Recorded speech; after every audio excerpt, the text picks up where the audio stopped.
N'aimez point le monde, ni les choses qui sont dans le monde. Si quelqu'un aime le monde, l'amour du Père n'est point en lui. Car tout ce qui est du monde, la convoitise de la chair, la convoitise des yeux et l'orgueil de la vie, ne vient point du Père, mais vient du monde. 1 Jean chapitre 2, versets 15 à 16. Comme ces versets sonnent vrais dans nos églises évangéliques aujourd'hui. Le monde et son hypercommunication ne cessent de polluer le cœur de l'Église. À l'heure de l'apostasie de plus en plus croissante, l'influence du monde dans les pratiques spirituelles est ravageuse.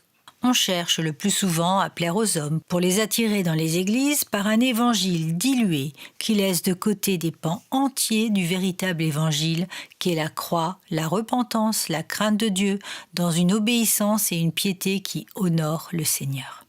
Les conséquences d'annoncer un autre évangile, dit de complaisance, n'offrent que très peu de nés de nouveau et laissent la place à de très nombreux religieux mondains qui ne vivent pas en esprit, mais qui vivent par la chair.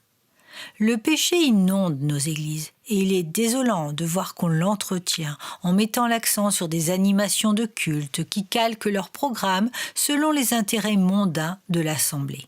Prédication raccourcie, durée courte du culte, louange rallongée, témoignage en 3 minutes, et encore quand il y en a. En clair, Dieu est à la disposition des fidèles. N'en faisons pas une généralité, mais il est clair que ce virus diabolique se répand partout dans le monde évangélique.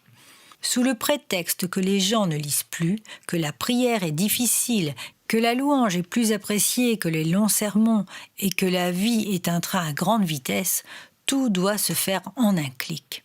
Fini les études bibliques, place à la prédication thématique, selon nos besoins. Mes amis, prenons garde, car il est dit « N'aimez point le monde, ni les choses qui sont dans le monde. Si quelqu'un aime le monde, l'amour du Père n'est point en lui. Ne sommes-nous pas devenus des étrangers sur la terre ?